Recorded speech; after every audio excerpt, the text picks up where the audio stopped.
the other game in the Pac-12, Utah and USC trying to bounce back. Yeah, well, the problem with Utah is that they have an excellent defense. They'll put a lot of pressure on Caleb Williams, and they'll get the job done. But offensively, they're not going to have Cam Rising, so too many 3-and-outs on offense for Utah. I'm going with the Trojans. I love the Utah culture, and they're hard-nosed, and their defense is good. The one weakness of their defense is their pass defense, though. I think Caleb Williams will cook today, especially bouncing back after last week, and their defense will do the best they've done all year against Utah. Give me USC. Yeah, great points, man. I definitely think that USC's offense, after a tough loss, will come back, be better.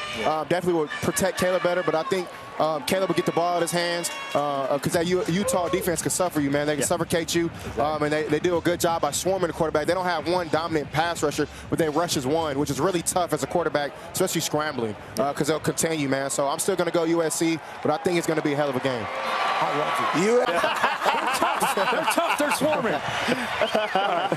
But honestly, I think they were beat up in the secondary. I'm going Utah. I think the Utah defense, they got a lot of injuries on offense.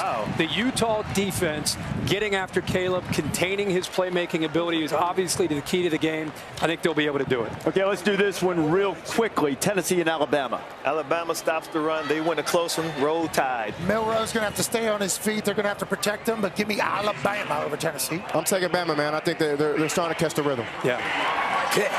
Nick Saban is 17-2 versus Tennessee. Make it 18-2. Big deal. The band's about to come down here, right? See, this is huge. I'm going with Alabama. Low scoring. Bama's defense, two great defenses going against each other. I think Bama wins the game. Milroe will make a big play late.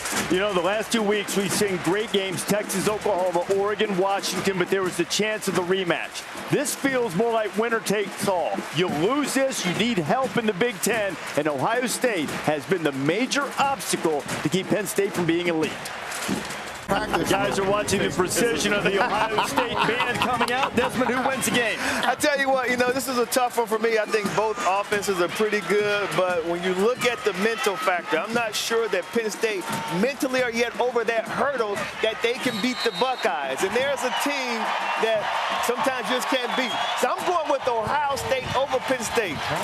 And I also hear that there's a team up north that wants them to come up there undefeated. I'm sure they do. Yeah. I'm going Ohio State. I think the Ohio State defense is going to be suffocating. It gets that run game. I think they're going to put Drew Aller in some obvious passing situations where Jim Knowles can dial up some really unique coverages and blitzes on third down. I think third down's big for the Ohio State defense. I got the Buckeyes winning. I don't want to start echoing all the sentiments, but I do believe that Kyle McCord is much more battle-tested than people will give him credit for. I think that Notre Dame game was massive. I think how his rapport has grown with Marvin Harrison Jr. is the real deal. And Ryan Day yesterday said he didn't know if the fans were going to be able to show up at noon in October for a game. They have. Yeah. This place is going to be bananas. The energy is palpable, and I think this is another step on the road to a natty for the Ohio State Buckeyes. I like that, man. I like this guy. You already know I'm going with, man. I'm going with the Buckeyes. I think Kurt you hit it on the nail, man. I think this game always comes down to third down and red zone. Yeah. And I think Coach Day has done a great job with Kyle slowing him down,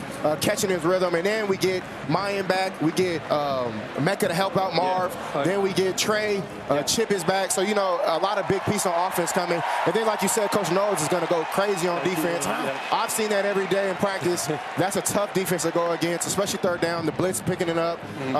Drew Allen's going to have a tough time trying to pick protections to pick everything up. So, man, I'm going with the Buckeyes. I think we'll come out with this thing a little early, man. I definitely think our defense is going to maybe even go with a shutout.